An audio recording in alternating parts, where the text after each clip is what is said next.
La idea entonces ahora conversar es del tratamiento farmacológico y medicina alternativa y complementaria en el trastorno de espectro autista. Bueno, a modo de introducción, mencionar que por qué es importante y me voy a enfocar básicamente en el tratamiento farmacológico. Ya entiendo que todos ustedes están al tanto de definiciones, epidemiología, síntomas centrales, entonces me quise abocar específicamente en lo farmacológico. En primer lugar, comentar que cuando un fármaco llega al mercado, entre comillas, o a la farmacia, ha tenido necesariamente que pasar por varias pruebas, ¿ya? O sea, tiene que demostrar cierta eficacia, cierta seguridad, ¿ya? Y eso es sumamente importante porque estamos hablando de niños, ¿verdad? Entonces, requiere ciertas etapas. Entonces, en este sentido, las pruebas de seguridad de un nuevo fármaco, en primer lugar, hay realización de pruebas físicas y químicas, ¿ya? Eso es lo básico, lo elemental. Después ya pasamos a pruebas biológicas, que muchas veces son experimentales o pueden ser con animales. Pruebas de eficacia en los estudios farmacocinéticos y en el fondo para ver su farmacocinética, su farmacodinamia, cuánto dura 3 horas, 6 horas, qué metabolismo tendrá, metabolismo hepático, renal, si es que el efecto tenemos por 24 horas, si es mejor recomendable darlo la noche en el día. Son muchas etapas por las que hay que pasar. Y finalmente, y por supuesto, el más importante, una prueba de seguridad para asegurarnos de que lo que yo estoy suministrando, que estoy entregando, prescribiendo en mi caso, no es tóxico. Entonces, hay varias etapas y ese concepto no hay que olvidarlo, ¿ya? Independiente que se los comento porque a todos nos pasa que estamos en épocas de mucha suspicacia, donde hay desconfianza, entonces a veces uno tiene desconfianza que el laboratorio, que por qué son tan caros los medicamentos, podemos discutir del caso, pero también hay que saber que pasan por hartas etapas, ¿ya? Y en este caso también comentarles que en el fondo hay diferentes fases y el medicamento tiene que ser aprobado primero en seres humanos y primero se hace con pocos participantes y de a poco se van incorporando cada vez más y tiene que haber un mínimo de participantes para ya poder ser aprobado por la FDA, que son los medicamentos que podemos entregar, y finalmente ya para decir, una vez que confirmamos que es inocuo y que es eficaz, ya en ese caso recién podemos empezar a prescribir el medicamento, ya para tenerlo en consideración. Entonces, ahora bien, teniendo eso de base, ahora vamos a conversar sobre específicamente la farmacoterapia en pacientes con trastorno espectro autista, ¿ya? Como ustedes deben saber, porque ustedes pueden ser familiares o docentes o profesionales de la salud involucrados con pacientes con TEA, per se, el niño con un trastorno de espectro autista no requiere necesariamente un medicamento, ¿ya? O sea, no todo niño que tenga un trastorno de espectro autista es sinónimo que va a requerir a lo largo de su vida un medicamento. Partamos de esa base, esa es la base. ¿Por qué? Porque no existe ningún medicamento para tratar los síntomas centrales del TEA, ¿verdad? Que sabemos que son estas dificultades en la interacción y en la comunicación social recíproca y estos intereses restringidos con conductas repetitivas. Para los síntomas centrales no hay un tratamiento. Lo que nosotros tratamos en el fondo son los síntomas o las comorbilidades médicas o lo que acarrea que el niño tenga este trastorno. Entonces, en el fondo, cuando yo hablo de indicar un tratamiento, de dar un medicamento, ¿de qué estoy hablando? De tratar irritabilidad, agresividad, de tratar hiperactividad, impulsividad, inatención, de conductas disruptivas, de conductas estereotipadas que estén afectando y que estén conformando como un trastorno para el niño, ansiedad, trastornos de sueño, depresión, trastorno del ánimo. Mencionar que de los niños con trastorno espectro autista la comorbilidad médica es sumamente alta. Y antes de la adolescencia, lejos la mayor comorbilidad médica es el trastorno de déficit atencional. Ya estamos hablando de un 50%, es sumamente alta. Y pasado, digamos, la adolescencia, la primera comorbilidad médica son los trastornos de ánimo, ¿ya? Cuando el niño, sobre todo este niño de alto funcionamiento, se empieza como un poco a dar cuenta de sus diferencias, la probabilidad de entonces además tener un trastorno de ánimo es sumamente importante. Entonces, eso es importante porque esas cosas, esos diagnósticos sí tienen tratamiento y son tratamientos efectivos, conocidos, ¿ya? Entonces, eso es importante. Lo mismo que el déficit atencional, ¿ya? Eso sí tiene un tratamiento farmacológico y hay otras cosas, por supuesto, que hay que hacer que no son farmacológicas. yo en esta charla voy a insistir mucho porque esa es mi charla, digamos, o sea, lo que vamos a apuntar en el tratamiento farmacológico. Podría estar horas también hablando del tratamiento no farmacológico, digamos, pero me pidieron hablar de esto específicamente. Entonces, bueno, esta diapositiva de la psiquiatra, la doctora Garcés. Entonces, ¿qué es lo que queremos tratar? Sabemos que en cuanto a la epidemiología de la agresividad en niños y adolescentes con trastorno espectro autista, ustedes que trabajan con estos niños o que los conocen directamente, sabemos que tenemos cifras de un 68% de agresión al cuidador. Tenemos muy claro de que esto obviamente no es con una intencionalidad, ¿verdad? Y una de las cosas que uno le enseñan en la parte conductual es no buscar ni una intencionalidad, por supuesto. Sabemos que hubo algún factor desencadenante, le molestó que algún niño hizo algún ruido, interpretó mal alguna broma, pero finalmente lo que tenemos es que hay una agresión, por supuesto que sin ninguna intención. Los estudios demuestran que hay un 50% de irritabilidad, ansiedad, hiperactividad, es decir, en la mitad de los niños tenemos estos síntomas, y en aquellos que tienen una moderada y severa irritabilidad, si no es tratada, dificulta las intervenciones. Ustedes como profesionales que realizan la intervención, ustedes finalmente son los que se dan cuenta porque yo quiero intervenir, tenemos claro que es sumamente importante, pero no puedo. No puedo porque hoy día me pasó, por ejemplo, en la consulta, un niño que uno reconoce un tremendo potencial, pero es un niño que no puede estar quieto ni un segundo, está todo el rato dando vueltas. Entonces, si lo hace conmigo, que estamos los dos solos, ¿cómo será en una sala llena de estímulos en que yo quiera hacer una terapia? Entonces, esa es la perspectiva, de ahí hay que pensarlo, de cómo yo a través de la, entre comillas, química, voy a lograr que este niño tenga una mejor conducta, no porque se me ocurre que tenga una mejor conducta porque el profesor se quede más tranquilo, sino porque yo voy a poder hacer una mejor intervención, tanto como profesora, como terapeuta, como fonoaudióloga. Y también teniendo en cuenta de que tampoco debemos olvidar que el 50% de los niños que tienen un trastorno espectro autista tienen una discapacidad intelectual al menos moderada severa.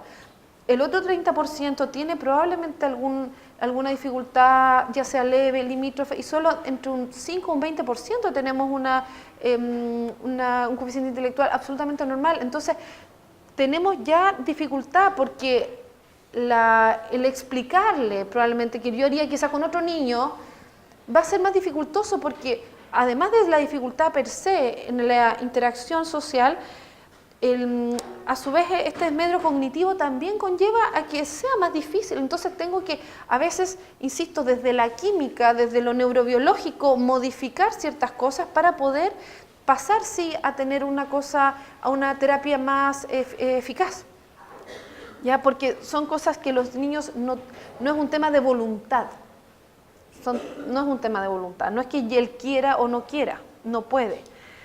Entonces, en estos casos, que como vemos son bastante frecuentes, se requiere el uso de fármacos. Es decir, no es sinónimo de, pero sabemos las cifras y sabemos que algunos niños van a requerir. El punto es qué va a requerir, cuál es el diagnóstico, por qué va a ser.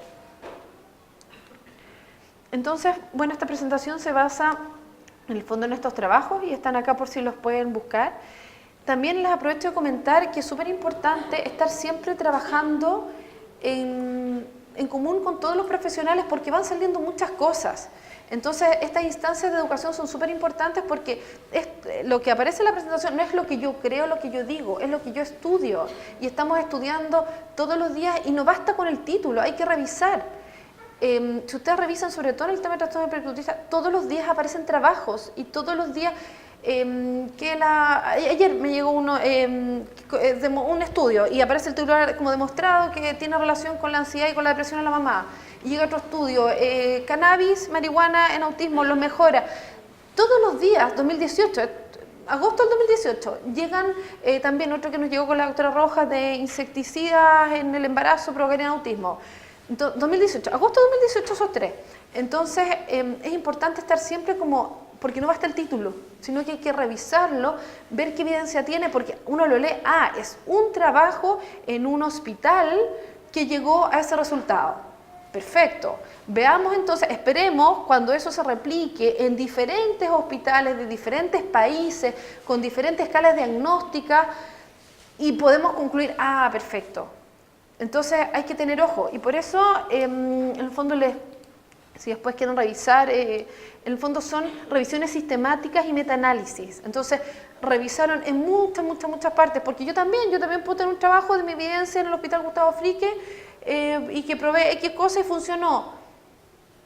Pero no basta con eso, porque hay que replicarlo en hartos lugares, y cuando en todos los lugares estamos de acuerdo y no hay errores estadísticos, quizás yo me equivoqué y el diagnóstico no estuvo de acuerdo, mi diagnóstico, por ejemplo, no fue el adecuado mi diagnóstico, por ejemplo. Entonces, o no consideré ciertas variables que se afectaban, etcétera.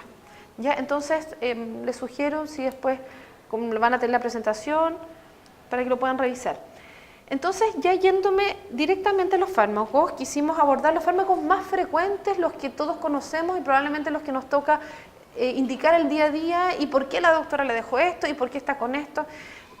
Partimos entonces con la risperidona, ¿verdad? Que es un fármaco súper común, es un neuroléptico que en general lo ocupamos para lo que conversamos, la irritabilidad, trastornos de conducta, agresividad.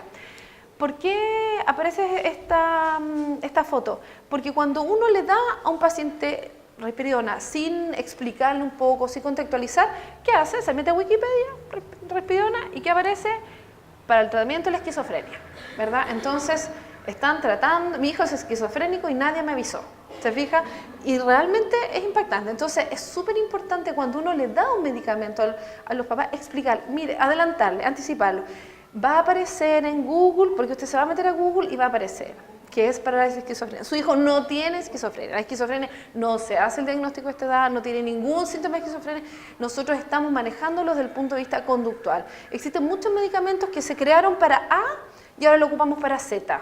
Eso es muy habitual y ocurre en todos los aspectos, desde medicamentos, por ejemplo, en mi caso que ocupo para la epilepsia y que me sirven también para el dolor de cabeza y me sirven para un dolor neuropático. Entonces, cuando yo se lo doy al paciente por un dolor de cabeza intenso, no le estoy diciendo que es epiléptico, le estoy diciendo que tiene que tratar, y le explico porque se va a meter a Google y va a aparecer epilepsia, ¿se fija? Entonces, esto es un poco lo mismo, ¿ya? Entonces, hay que contextualizar, y son otras dosis y es otro objetivo, y en el fondo es otra la intención. Pero si uno no les cuenta esto a los padres, pasa esto y se genera una desconfianza. Algo pasó acá, a mí no me contaron esto, voy a buscar mejor una segunda opinión. O mejor no voy a hacer nada y voy a ir donde la vecina que tiene algo súper bueno en su casa, porque hay una desconfianza. Así que ojo con eso. Entonces, bueno, en el fondo un estudio acá que demuestra la agresividad en trastorno espectro autista, ya como les mencionaba, después si quieren revisar con calma están los papers, que en el fondo, ¿cómo trataban 101? Por 2 meses empezaron a tratar a 101 niños y adolescentes aproximadamente de 9 años, agresivos, irritables, con risperidona, 2 miligramos al día promedio, que me parece una dosis adecuada, versus placebo, ¿ya? Entonces la idea es que después en el fondo partieron con la risperidona, tenemos niños que estaban con risperidona propiamente tal, niños con placebo y después niños que hubo una sustitución de la risperidona por placebo. Eso es súper interesante, ¿ya? Porque si yo sé que estoy usando el medicamento, bueno, y eso es lo que vamos a ver más adelante, el tema de este efecto placebo o un poco de sugestión. Entonces, ¿qué vemos? Que el 69% de los niños y adolescentes tenían mejoría significativa en agresividad, irritabilidad, pataletas, en la hiperactividad. La respuesta al placebo fue de un 12%, ¿ya? ¿Qué efectos adversos podemos encontrar? Porque hay efectos adversos, por supuesto que hay. Yo también siempre le explico a los papás, esto no es receta de cocina, esto no es una taza de leche con una taza de huevo, me va a dar esto. No, porque somos personas con metabolismos diferentes. Entonces, por supuesto que hay que comentarle. Sedación, mareo, aumento de peso, celorrea. Ojo con el aumento de peso, porque en el fondo cuando un niño está usando algún medicamento que le genera más ansiedad, depende también de uno el aumento de peso, porque si yo estoy ansiosa, yo misma estoy ansiosa, no es lo mismo comerme 3 Super 8 que comerme un platito con apio. ¿Se fijan? Yo estoy ansiosa y quiero comer porque tengo hambre, pero yo un poco tengo que elegir cuál. Entonces, por supuesto que si en vez de comer ensalada, un yogur, me empiezo a comer, qué sé yo, berline o Super 8, claramente voy a engordar.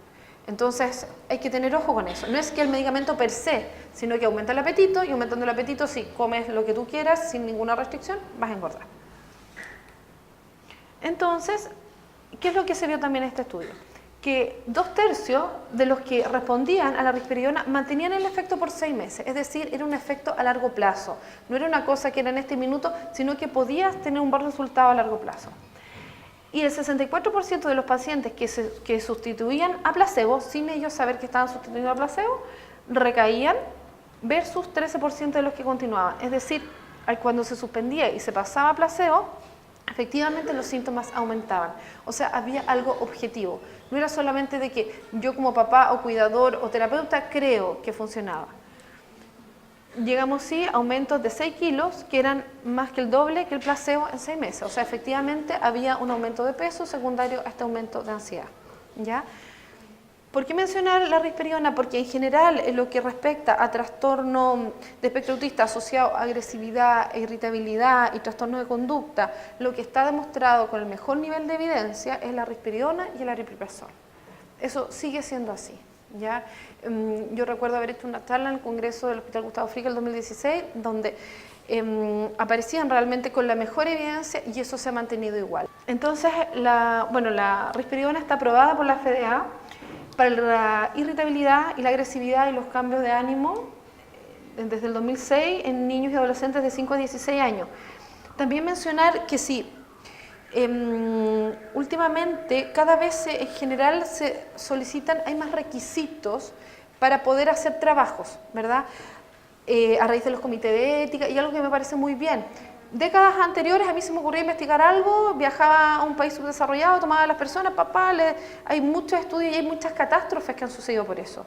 Entonces ahora un trabajo de un laboratorio para poder realizar nosotros mismos en el hospital requerimos aprobación del comité de ética y está todo muy regulado y muy resguardado, lo que me parece fantástico y súper necesario, ¿ya? Porque la delgada línea entre querer estudiar y el abuso es una delgada línea.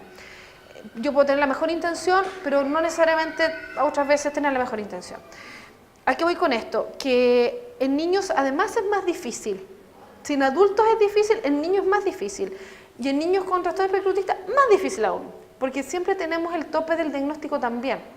Entonces, de ahí que muchas veces los trabajos sea quizás, no sé si difícil, pero requieren, hay que tener harto cuidado, sobre todo cuando uno revisa los N y el tipo de trabajo, porque no es lo mismo poder hacer una investigación en un adulto, que yo como adulto puedo dar mi consentimiento informado, que un niño. Y más aún un niño que quizás por su condición no basta con su consentimiento o no basta con el consentimiento del papá, y lo otro que me tiene que constar bien el diagnóstico. Eso también es otra cosa importante. Han habido trabajos por ejemplo, con un fármaco que no lo nombro, pero es una cosa anecdótica que pasó hace un tiempo, un trabajo con la secretina, que es un medicamento que se usa perendoscópico, un comentario, y que se hizo un trabajo como de 15 niños que habían mejorado, y aumentó la compra de secretina, fue todo un boom. Resulta que revisando el trabajo, los niños nunca tuvieron trastorno espectro autista. O sea, eran niños que tenían quizá algún déficit de lenguaje, pero nunca tuvieron el diagnóstico de trastorno espectro autista. Entonces, y aún así, cuando se supo, igual la gente seguía comprando secretina, porque claro, entonces obviamente que si no tenían el diagnóstico. Entonces, de ahí la cautela, y por eso que súper responsablemente, y tan responsablemente que estos medicamentos, en el fondo, que yo les vengo a contar, están en el Hospital Gustavo Fricke, accesibles para todos, en fondo.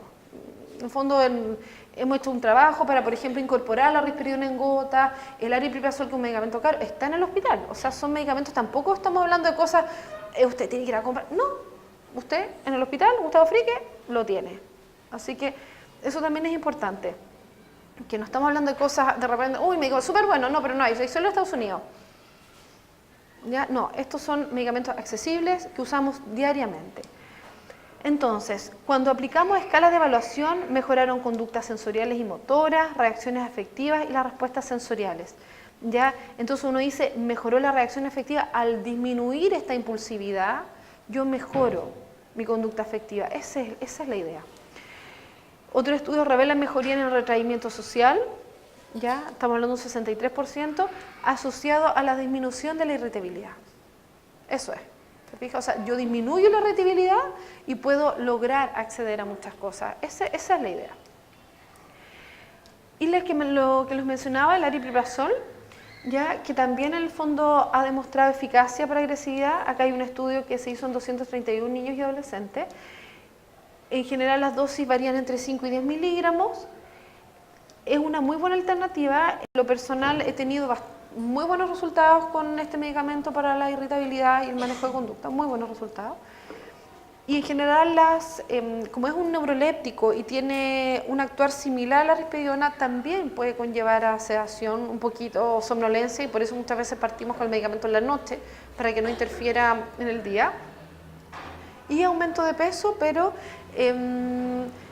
generalmente ese aumento de peso no es tanto nunca es tanto como la risperidona, ¿ya? Y en general los síndromes metabólicos son mucho menor que, o sea, en el fondo uno siempre tiene que describir las cosas que suceden, pero son mucho menos que la risperidona.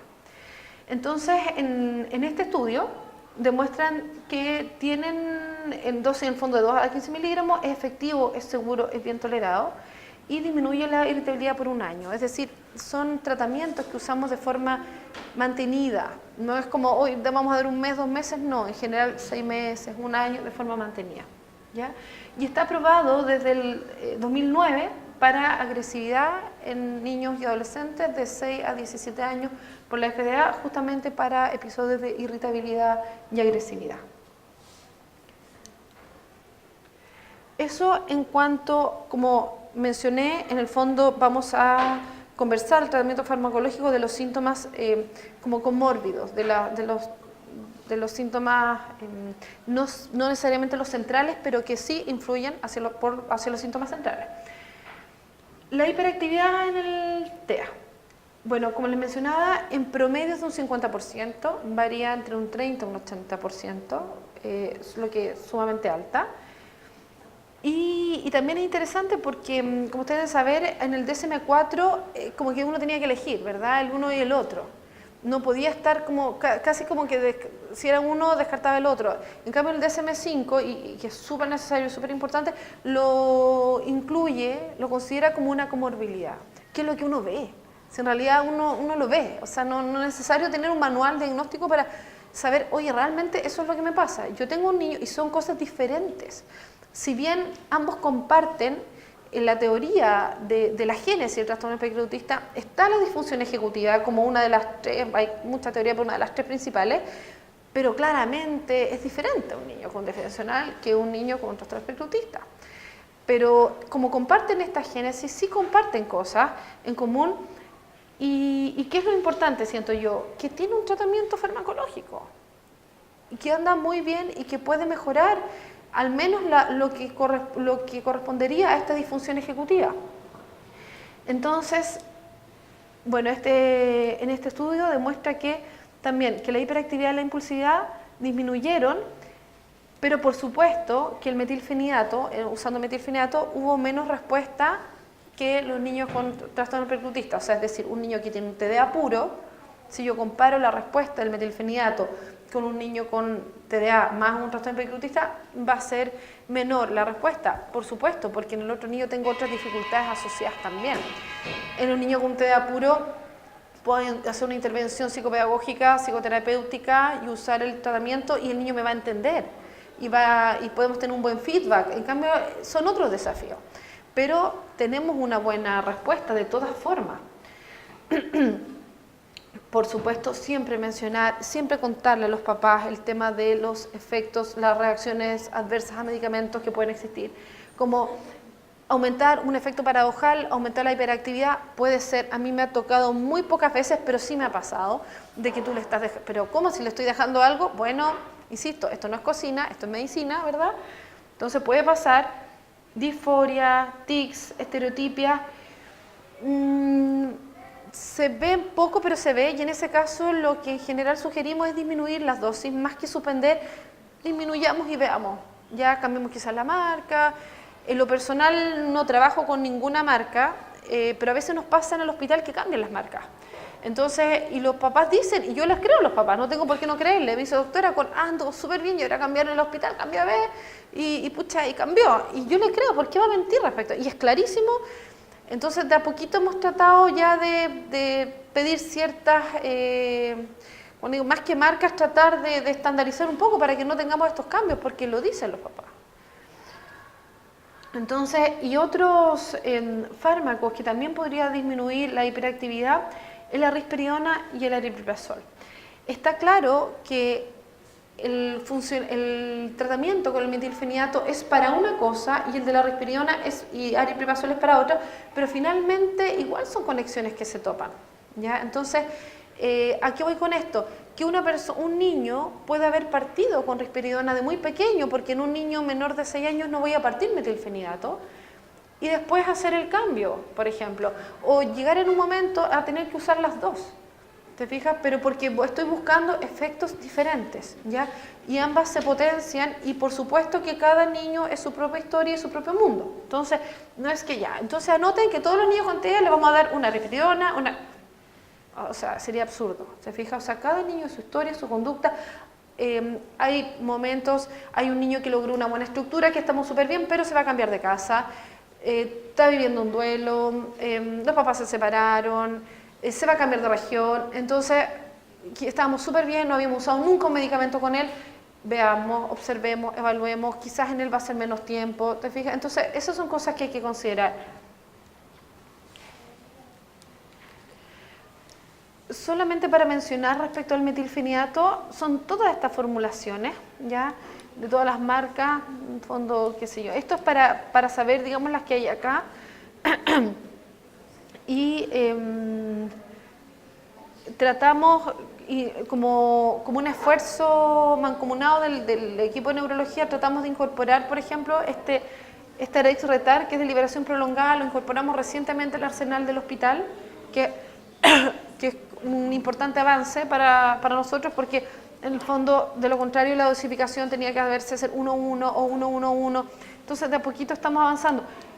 Por supuesto que son medicamentos caros, por supuesto que sí, que son con algunas particularidades como la receta, que se retenía, etcétera, pero llevan décadas, digamos, hace décadas que lo estamos usando, con muy buena respuesta, y constantemente se están haciendo nuevos estudios, y como les digo, o sea, del 2016 que me tocó, me acuerdo esa charla, hasta ahora les puedo decir, estamos en lo mismo. Se hacen estudios, se prueba, ya lo mejor es esto, probémoslo con otro y sigue siendo lo mismo. Ya no ha salido una molécula nueva, tienen muy buena efectividad, entonces, y son seguros. Uno advierte las reacciones adversas básicamente por el tema que les contaba de la confianza, porque si yo no lo converso esto a la mamá después, no, es que sabe que doctora tuvo un tic, sí, es que eso lo tenía, se me olvidó decirle. ¿Cómo es eso? Si me advierte, mire, pues es muy poco probable, pero existe la opción de que aparezca un tic. Si eso sucede, usted me avisa y disminuimos el medicamento. Perfecto, no pasa nada. Pero hay una confianza. La doctora me advirtió, el doctor me advirtió. Mi terapeuta me dijo que podía pasar esto. Entonces, perfecto.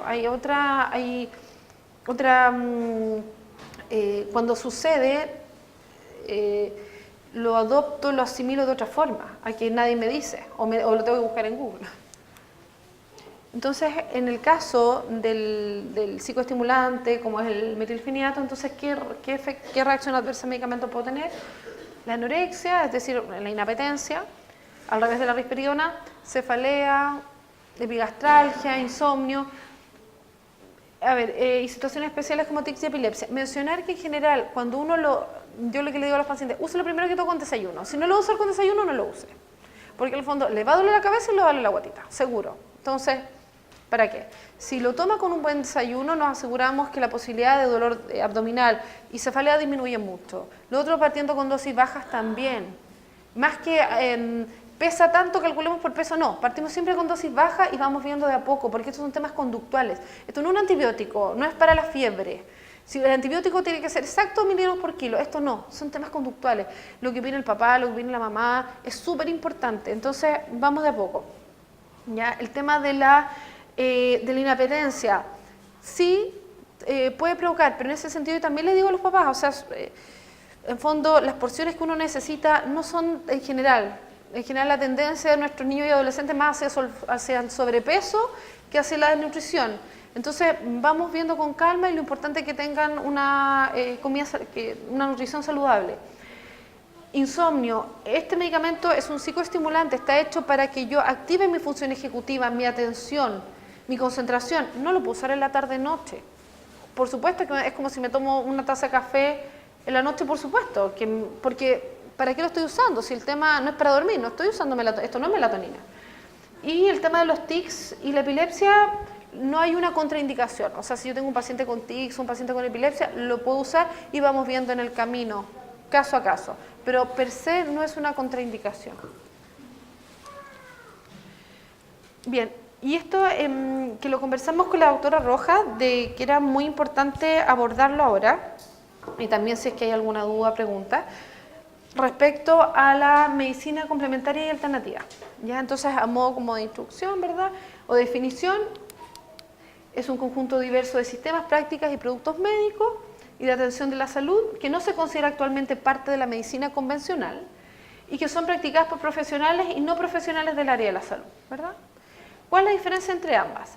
En general, la medicina complementaria se usa conjuntamente con la medicina convencional, ¿ya? Y la medicina alternativa se usa en lugar de la medicina convencional, ¿ya? Así que no son lo mismo y hay que tener ojo con esas dos.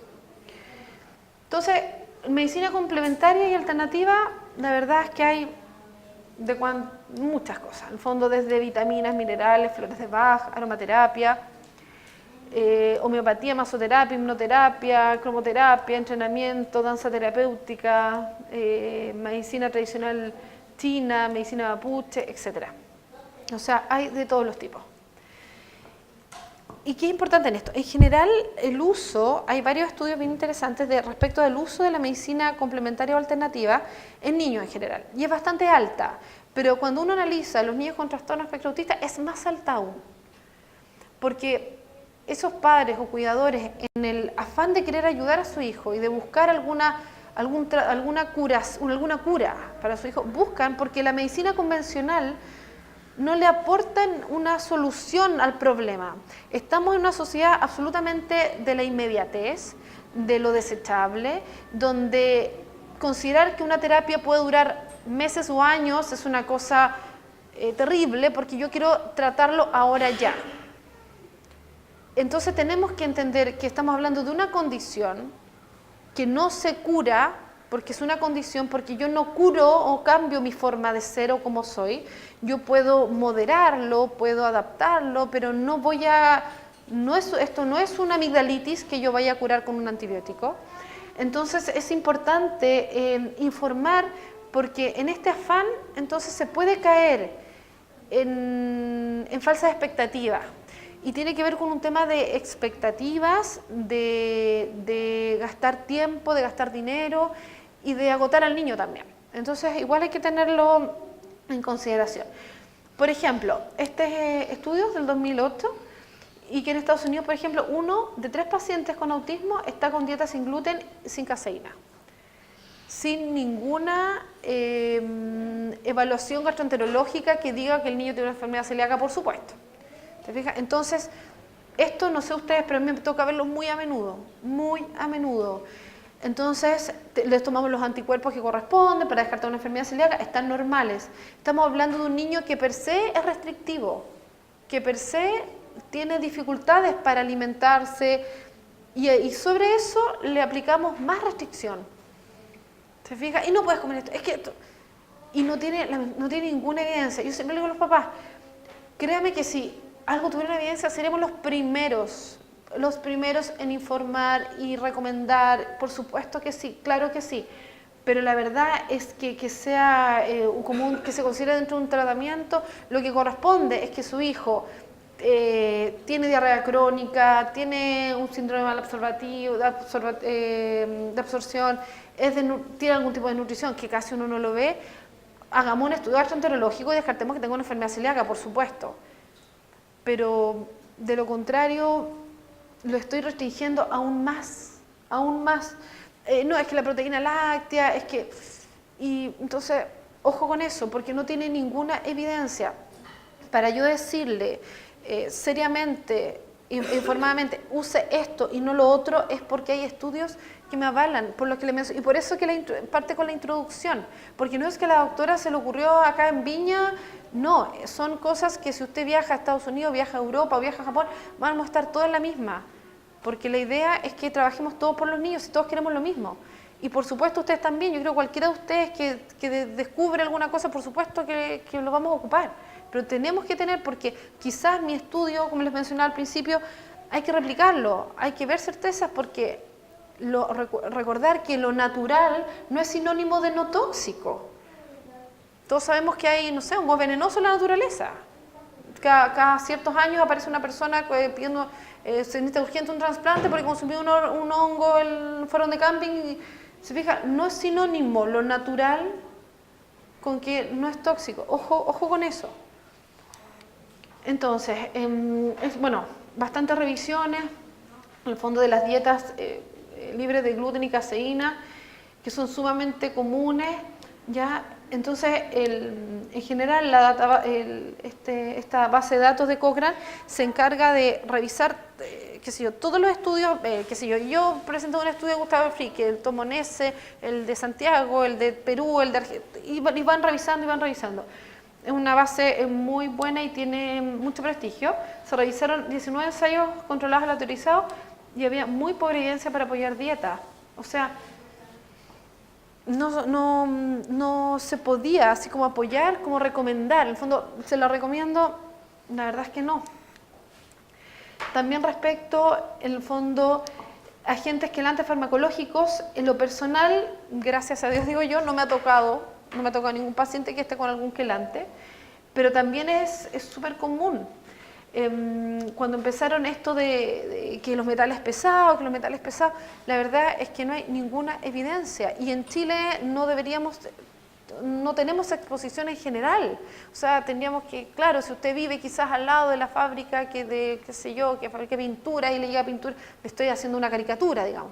Pero en realidad no tenemos, en Chile ni siquiera tomamos exámenes de metales pesados. Ya ni siquiera tomamos porque, o sea, claro, se puede hacer. De hecho, mi tesis para recibirme en neurología fue justamente en relación de plomo y arsénico en Puchuncaví. Y la verdad es que no había, porque en realidad tiene que haber mucha intoxicación, esto en todo caso fue el 2012, para que eso se transmita que sea al suelo y del suelo a mi organismo y de mi organismo a generar estos síntomas. Y otra cosa que es súper importante, que no hay que olvidar, si bien no tenemos una causa del trastorno espectro autista, no hay una causa, sí está claro la relación con los genes, está claro. Y está claro que hay cambios morfológicos del cerebro de un niño con TEA que son explicados, que no son explicados por el ambiente. ¿Te fijas? Entonces, un niño, ¿para qué? Si el tema de las vacunas, o sea, ¿para qué decir? O sea, los niños, nosotros vemos, presentan la mayoría de las veces síntomas antes. 3, 4 meses, los hitos del desarrollo social son súper precoces. Entonces, y lo que pasa es que antes no se le da tanta importancia. Que el niño con que caminara nos bastaba. Después pasó que el niño caminara y hablara.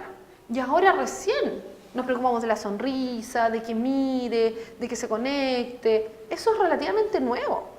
Entonces, ¿a qué voy con esto? Que si efectivamente estuviéramos hablando de intoxicaciones, no están las condiciones medioambientales y como les digo, como partí la charla, se está investigando, agosto de 2018, depresión en la mamá, insecticida en el embarazo, pero no hay ninguna relación hasta ahora. Entonces, ¿qué es lo que pasa? Que estos quelantes, que son tratamientos para los metales pesados, son caros, estos sí que pueden tener muchos efectos adversos, ¿ya? Con riesgo de daño renal, súper importante, y eventual muerte. En lo personal no me ha tocado ver yo, pero sí en otros países se usa, está como más, entre comillas, de moda. Como ustedes ven, de hecho hay un preparado que uno puede comprar. Y en el fondo, el tema de las flores de Bach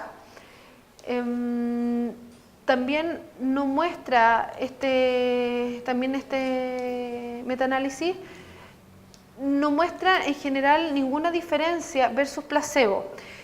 Me ha tocado muchas veces conversar el tema de las flores de Bach, en el sentido que me dice, doctora, pero si yo le digo, mira, a mí mi tema con las flores de Bach además de que no tiene evidencia científica como para yo recomendarlo, es que lo que a mí me complica es el tema de, qué sé yo, cada 3 horas o cada 4 horas te voy a dar la gotita. Entonces es como recordarle al niño constantemente que tiene que usar algo para estar tranquilo. Eso en lo personal, ese tema como de, estoy pensando en un niño, por ejemplo, que tiene un TEA de alto funcionamiento, porque en los otros la verdad es que, o sea, la efectividad es muy muy baja, entonces donde uno pudiera creer que está el tema de la sugestión, el tema del placebo, pero aún así el tema de cada 4 horas te voy a dar esto, lo que sea, hágalo con lo que sea, para que tú estés tranquilo, para que tú estés mejor. ¿Se fija? Igual hay un estímulo ahí, que necesitas algo. Lo mismo corre para los niños con TDA, lo mismo. Entonces, ojo con esto que uno dice, no, pero si es súper inofensivo. Ojo, algunos también tienen base alcohólica, también hay que considerar eso, que algunos lo hacen con brandy, con coñac, entonces también ojo con eso, ¿ya? Porque la verdad es que la evidencia no me permite así como recomendarla específicamente. ¿Ya? Entonces, en el fondo, ¿y qué es lo que pasa? Y aquí es donde vamos a hablar del efecto, hay un efecto que es súper importante, que es el efecto placebo, que lo vamos a mencionar. Por ejemplo, este es un estudio que se realizó, en el fondo, con niños con fluoxetina y placebo, ¿ya? Y se vio entonces los efectos que nosotros encontrábamos. Y como podemos ver, los efectos adversos de, por ejemplo, este es el placebo, no sé si lo alcanzan a ver, de insomnio, de sedación, de agitación, son bastante altos. Entonces, una vez son súper altos, ¿ya? Porque también, y es lo que viene a continuación, está un nuevo concepto que es el placebo y el nocebo.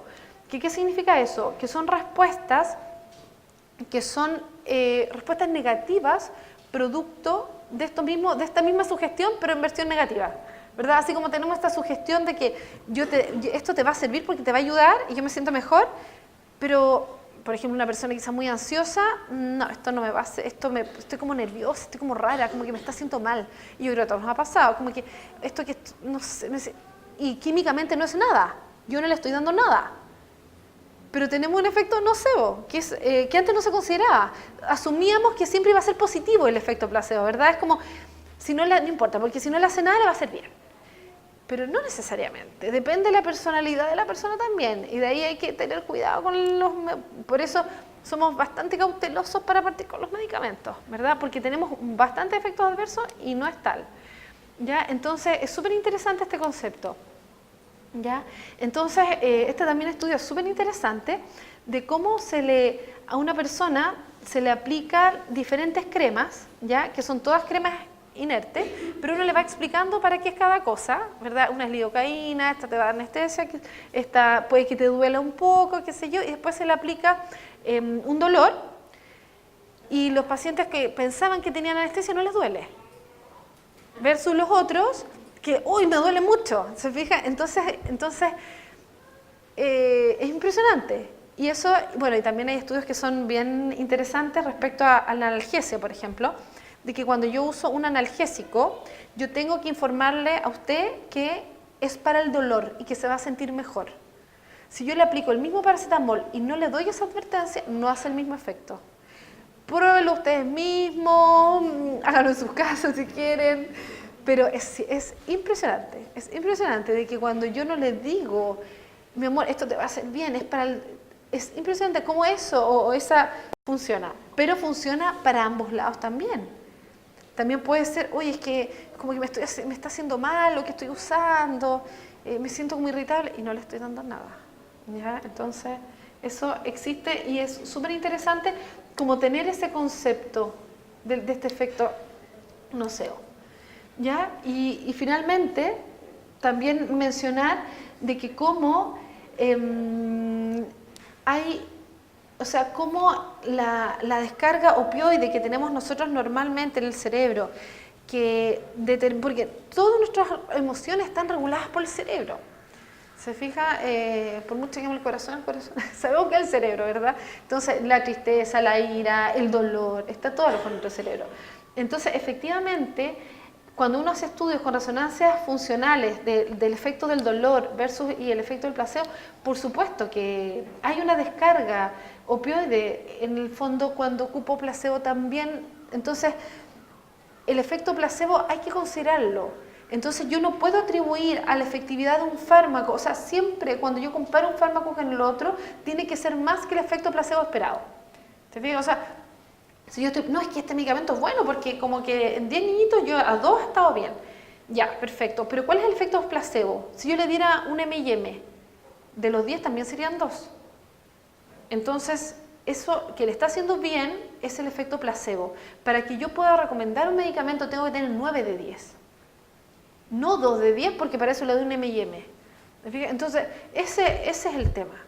De que el efecto placebo existe. ¿Ya? Existe menos en niños que en adultos.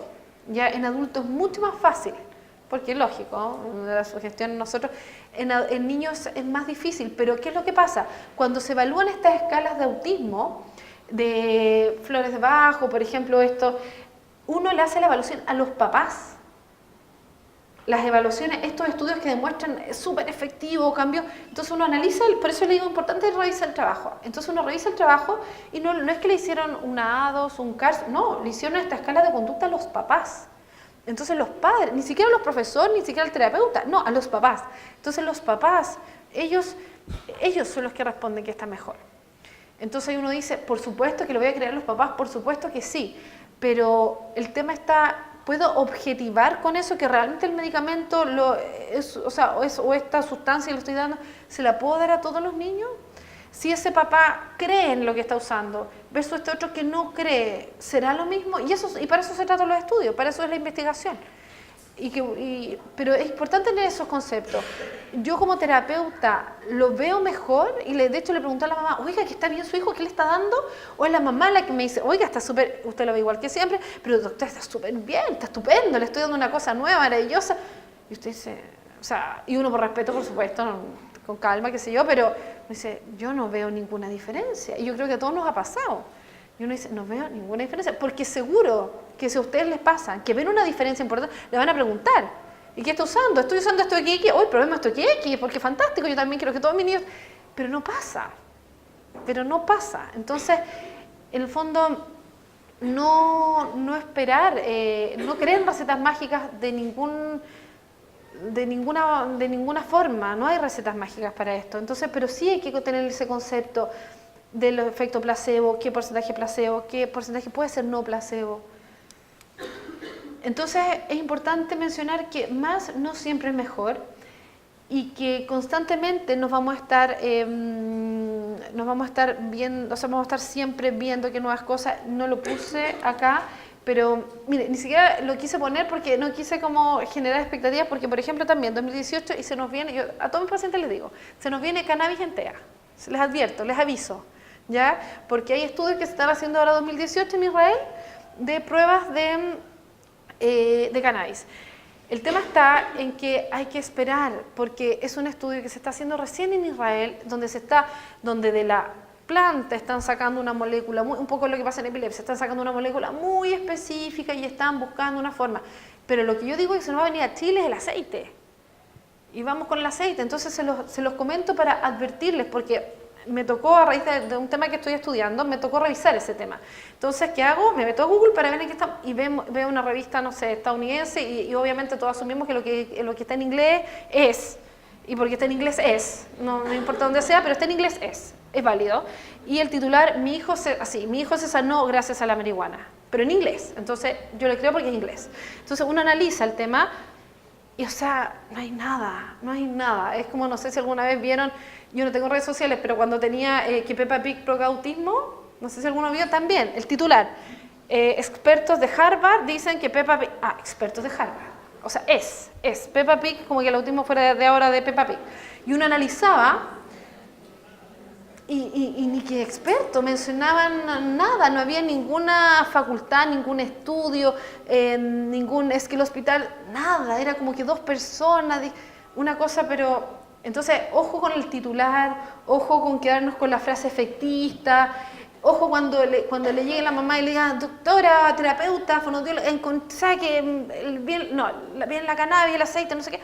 Ya me advirtieron, ya sé, con calma, esperemos. No es la misma que usted compre en la esquina, porque ahora hay de todo de cannabis. No es la que usted compre en la esquina. No agarre una planta y muélala en su casa. No, por favor, vámonos con calma, ¿Por qué? Porque nuestros niños con trastorno espectro autista sabemos que son muy sensibles a los cambios, muy sensibles. En un niño normotípico yo puedo subir la fluoxetina, subámoslo. En un niño con no puedo, tengo que ir lentito, despacito, porque cualquier cambio genera un cambio en su sensorialidad diferente y percibe diferente, y todo lo que hemos avanzado para atrás. Entonces hay que ser súper cauteloso, por lo que mencionamos, porque más no siempre es mejor. Es que la polivitamina, es que la politerapia, es que vamos a lo conductual, que es lo más importante, que es lo que sabemos que está demostrado, vamos a intervención por parte de los padres, ambientes naturalistas, la familia, nosotros como país, como familia tenemos que estructurarnos e incluirlo. Es esa la magia no viene de acá, hasta ahora no hay ninguna magia, no hay ninguna cosa fantástica nueva que haya aparecido todavía, ¿ya? Entonces es el concepto, medicina complementaria es un complemento. Conversémoslo siempre con nuestros terapeutas, con los médicos con confianza. Nunca uno le va a prohibir, pero sí le va a informar y le va a decir, busque alguna referencia que le dé confianza, que sea buena. No basta con que diga que es de Harvard, no basta con que sea en inglés. Busquemos la referencia, tratemos de que sean revistas, ojalá médicas, con algún respaldo, la Sociedad Americana de Pediatría, ojalá que sea respaldo ni siquiera de una revista, ojalá de una sociedad. Ya, súper importante, y en el fondo lo mismo, más no siempre es mejor, y sigamos entonces en este esfuerzo por tratar de que nuestro niño esté mejor. Y como les digo, la idea era netamente irnos a lo farmacológico. ¿Ya? Eso, muchas gracias.